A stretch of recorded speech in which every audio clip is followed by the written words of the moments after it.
Hey everybody, we just played 3 hours of Fallout 76, and we asked you guys, both on Twitter and YouTube, to submit your questions about the game, because I feel like a lot of people are still want to know what this game is about, so we're going to try and answer as many of those as possible. There's definitely a lot to unpack here with this game. Let's get right to it, man.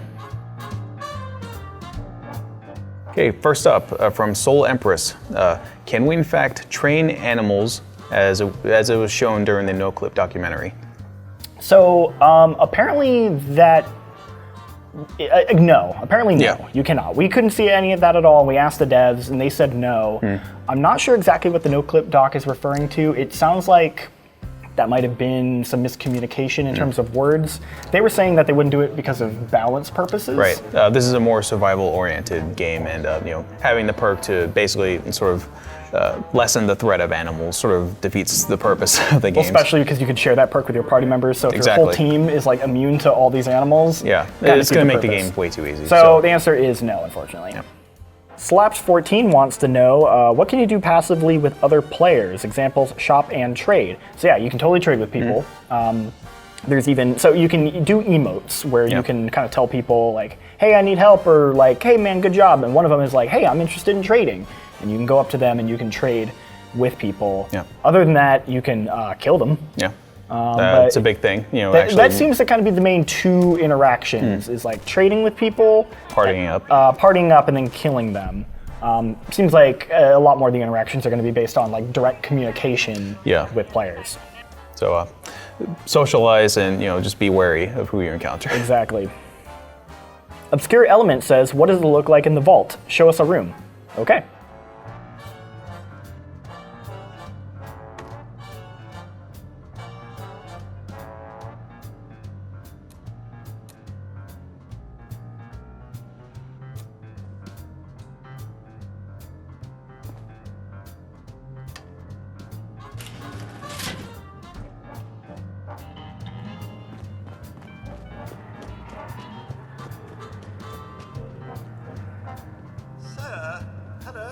This one's coming from Spoopy Survivor, a good name, by the way.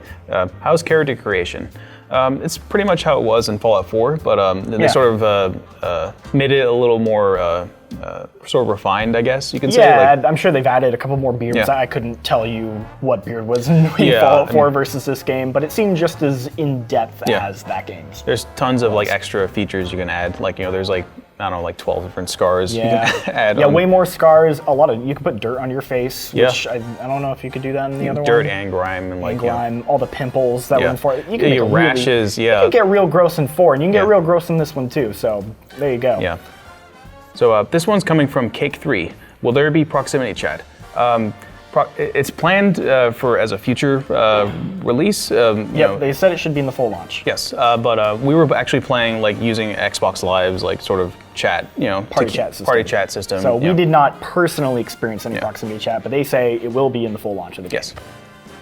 Just wants to know, is there full frontal nudity like Todd promised? I'm not sure when Todd Howard ever suggested that, but we took all our clothes off in the game, and no. In the game. In the game. I want to ride to the ridge where the west commands. Max wants to know if there are any vehicles in the game. No. No. There's definitely a bunch of like ruined, like destroyed vehicles, just like other. It's a real bummer. There's a golf course, and I found like a ruined golf cart. I so badly wanted to drive it. It was like a prime opportunity to get us to drive around. Golf cart. No vehicles. Nope. It'd be too rocky of a terrain, I think, to make them work the way they designed it. Mutt Grindy wants to know, what are the guns like? So pretty much a lot of the guns were guns right from Fallout 4, so I think you're pretty familiar with them. Didn't really encounter anything too new. One of the high-level people had a Tesla gun. Yeah. That seemed really powerful. He destroyed the entire party with that gun, too. But other than that, it seems like they're definitely adding a lot more variety. There were like some pump-action shotguns that I don't remember from 4 or anything like that. There's definitely different variations of like the familiar like sort of pistols, shotguns, and like, So the guns and shooting mechanics are basically how they were in Fallout 4, but just with a number of different subtle differences. I'll say there was a good variety. From the 3 hours we played, I felt like I was just encountering new weapons all the time. So Martin asks, can you actually play solo? You can play solo, but you'll always be within the online world with other players. Yeah. So even though you can basically do your own thing, and probably not see a player for a while, but eventually you'll come across another player. Whether they'll be hostile or friendly, is up to them really.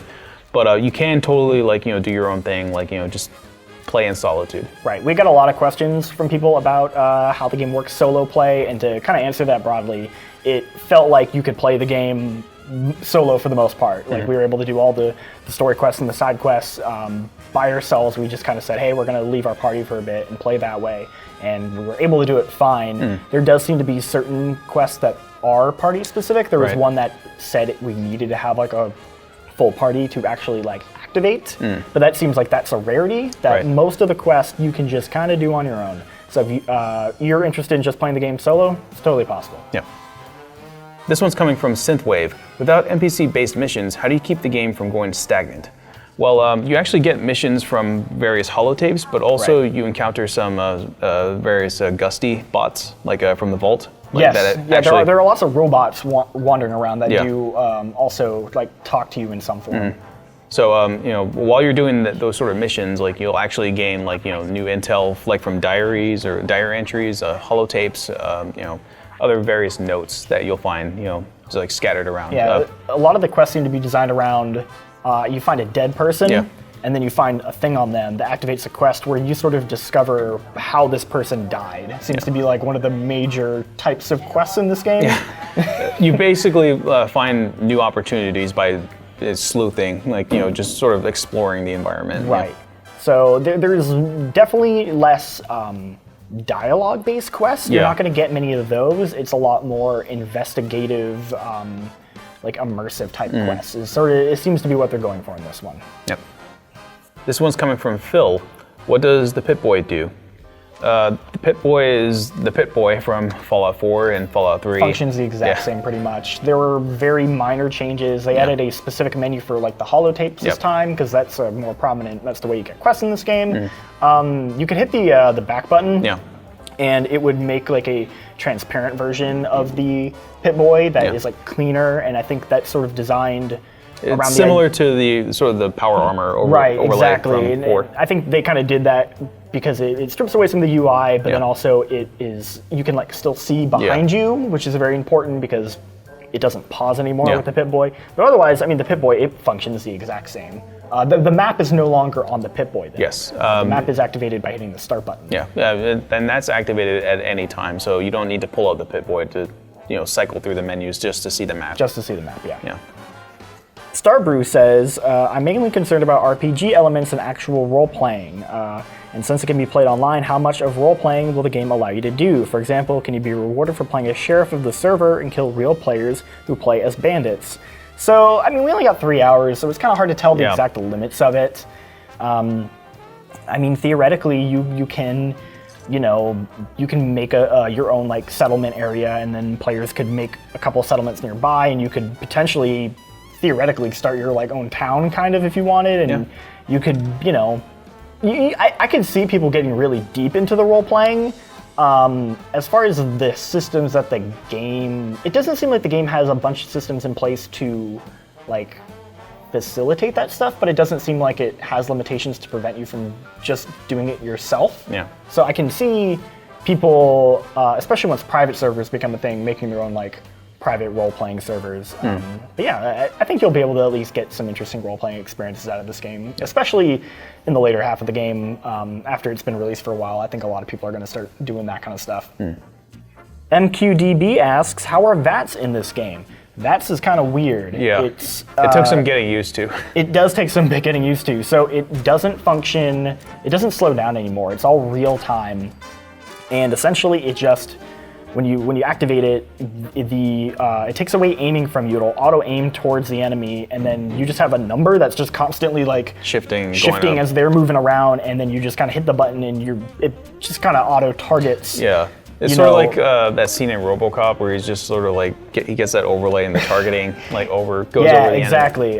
There were perk cards that seem to affect that. We got one that added the ability to target specific limbs and stuff like that. So it seems like they're potentially maybe the VATS gets more complex as you add more perk cards to it. But it never goes away from real time, and that's the big thing that people are going to have to get used to. You're going to have to get used to the way it behaves. I found myself using it more occasionally and sticking with regular gunplay because I felt confident in my accuracy. But if you like the idea of letting the computer shoot for you, like VATS is still a thing. Yeah. This one's coming from CAD. Is the map full of fun and interesting locations? Yeah, I would say so. I mean, we only got to play the game for 3 hours, so we didn't get to experience everything. But compared to like 4 and 3, there was just like a greater variety. Yeah. For sure, you got like lush forests. You got like this ski resort mountain we climbed up. You got the Greenbrier here, which was like had like a perfectly lush like golf course maintained by like robots. Like they definitely are kind of going all out there with like weird locations, and it just felt more interesting to walk around in than I felt like 4 did at times, or 4 felt a little samey. Yeah, it definitely feels a lot more like an amusement park in a way. Like there's very specific areas that are like, hey, this is where this stuff is, and like if you move over to a different region of the map, you'll encounter like sort of a polar opposite of what you encountered before. I mean, even the way the map is like designed in the game looks like an amusement park style map where it has like big drawings of like, here's the Mothman building, and here's the mill. It does have that sort of fun like vibe to it. Like there's a lot of variety to be had. Jonathan Irwin wants to know, can you aim down your sights on your weapons like in 4 in New Vegas? Yes, we totally did that plenty. You can probably check out some footage right now.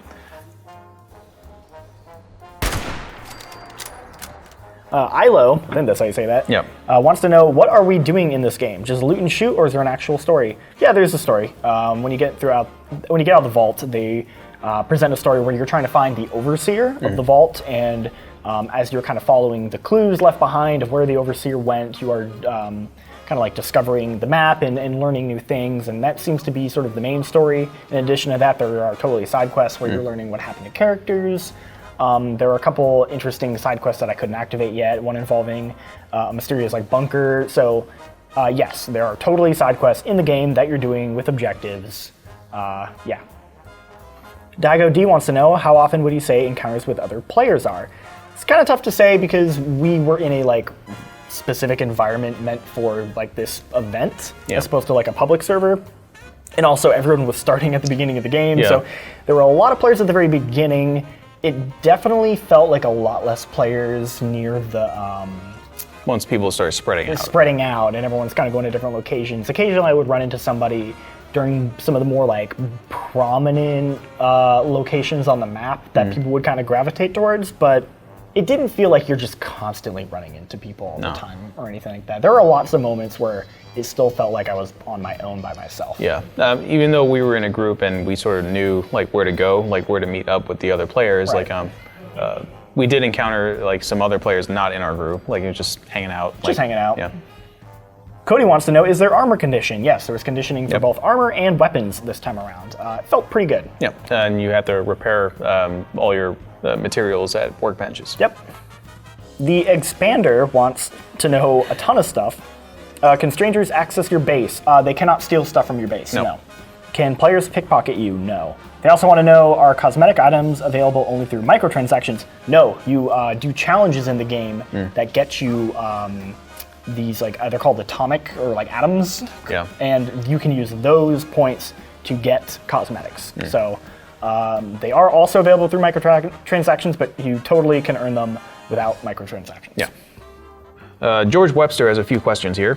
Can you give us more details on the crafting and survival aspects of the game? Well, yes. This game has a lot more, focus on sort of maintaining your characters, like conditions. Like it's very similar to how it was presented in Fallout 4's survival mode. This is basically like a more advanced version of that. You need to eat. You need to drink water. You need to make sure you're not infected with any diseases, like which we found. Well, one of which we found was called radworms. Having those sort of ailments does sort of sap your character's health, but also your AP points, which is basically stamina. So it doesn't seem to outright kill you. Like when I got real close to my thirst being low, and the game kind of popped me up, being like, "Hey man, you're real thirsty. You should drink some water." It was called Parched. Parched. I was parched. His other question was, do you need caps to craft items and use materials like in Fallout 4? You definitely need to use materials, but caps, bottle caps aren't like a necessary part of that from what we saw. I don't think so. It was definitely more focused on getting like all the junk items and scrapping it so you can take all the necessary components from them. Right. His last question was, what are some of the coolest new items and weapons you found in the game? Coolest weapon I found was the heated pitchfork, which was a pitchfork with like a propane tank that just heated it up, and then I could just like set things on fire with it. Like scorching hot, yeah. That was definitely the coolest thing I found. Yeah, we did found some other familiar Fallout weapons, like the Syringer from Fallout 4. Mm-hmm. Yep, stuff like that. There was a high-level enemy that had a Tesla gun that looked really cool. We couldn't get it because he basically killed us all with it. Yep. We found a crossbow, but you had to be level 15 to use it, so I could not use it. Bowen Orchid asks, I've been wondering how teams work. Well, teams basically, you walk up to a player and you ask, just invite you. There's a button to just invite them to your team. There's also on the map a list of recent players, and you can go through that list as a way to invite people to your team as well. And it's that's pulling from all the available players in the existing game space server. Yeah. And up to 4 players can team up at once. Yep, 4 players at once. So it's pretty simple with how it works. Yeah. As far as interacting with each other quest-wise, players can make their own pinpoints. They can start a quest that you can then engage with if you want, but you don't have to.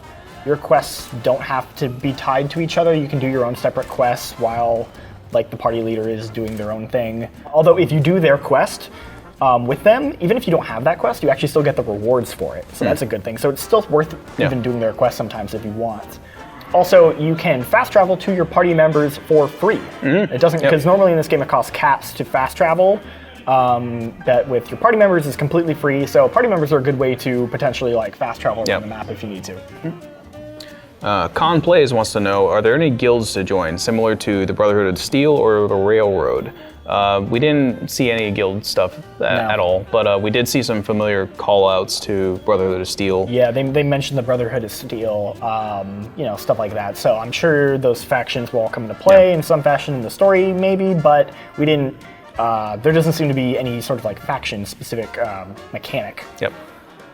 A guy from Newark wants to know what happens when another player kills you and they take your stuff. Just to clear this up, they don't take any weapons or costumes from you. They basically take whatever junk items you have, and junk items are basically the items that haven't been scrapped yet. Yeah, so all the stuff that you would use to potentially upgrade your gear. So if you were collecting a bunch of stuff to upgrade a sweet weapon or something, that could be pretty devastating for sure. Absolutely, especially if you cleared out a location all on your own. Yeah, so there's definitely consequences to getting killed, but it's not quite oh, now I have literally nothing and I'm running around naked or anything like that. Diego D wants to know, are players visible on the map? Yes, you can see most of all the players on the map. There's actually a list of the available players you can pull up. There is, if you crouch, apparently they go away from the map. Oh, okay. Which I didn't see an example of, but that is what the devs told us. Cool. And also, if there's a particular player that's decided to go rogue and basically attack other players, then they will very prominently show up on the map. They come up as a red star, and that's basically hey, you can take them out and get their bounty of caps or whatever, or just steer clear of them because they could be trouble. Shadowstorm wants to know what the frame rate is like on PS4, PS4 Pro, Xbox, Xbox One X, and PCs with a GTX 1050 RTX card. That's very specific. I imagine that's the card they have on their computer. To answer your question, we only played the game on an Xbox One X, and it was a bit spotty in our version. However, it is an earlier build, and they were very clear about that. They said that they are working on getting the frame rate up to a solid 30 for release. That is what they're shooting for. And hopefully they'll be able to get that at launch. John Templeton wants to know what content side levels would necessitate very strong co-op help. So he wants to know what stuff pretty much almost requires co-op as opposed to solo. I think the majority of the stuff can be done solo. There do seem to be certain things that require co-op. There are events that kind of randomly pop up in the world that are designed for multiple players to go and do. That one you might not need a party with though, because theoretically other players will just sort of flock to that quest. It definitely seems like the Scorched Beast will require some help. Sure, there are certain high-level enemies, although you know, maybe if you level up, you could do them. Ethan wants to know, will there be a way to take other people's gear, settlements, inventory, and quest items? No, you can't take any of that stuff. No. You can only take their scraps. Yep.